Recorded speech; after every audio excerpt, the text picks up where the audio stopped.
मालाडमधील Malvani township शाळेच्या खासगीकरणाला काँग्रेसचा विरोध। पालकांचा मुंबई काँग्रेसचं शाळेबाहेर आंदोलन, तर शाळा प्रयास फाउंडेशनला देण्याच्या निर्णयावर सरकार ठाम।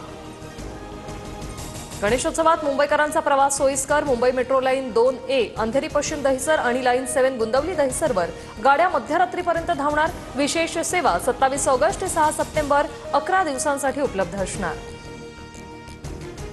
भिवंडीत रस्त्यांवरील खड्ड्यांमुळे डॉक्टरचा जागीच मृत्यू। बाईकचा तोल जाऊन मागून आलेल्या ट्रकने उडवलं। स्थानिक नागरिकांकडून प्रचंड संताप व्यक्त। ट्रक चालक ताब्यात।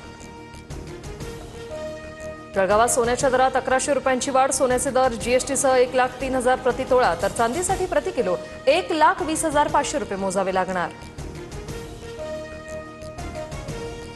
अनिल अंबानींच्या 6 ठिकाणांवर सीबीआयचे छापे। 17,000 कोटींच्या कर्जाचा घोटाळा केल्याचा आरोप। याआधी कर्ज घोटाळ्याप्रकरणी ईडीने काही दिवसांपूर्वी छापे टाकले होते। अभिनेता विजय थलपतीने 2024च्या तामिळनाडू विधानसभा निवडणुकीचं रणशिंग फुंकलं।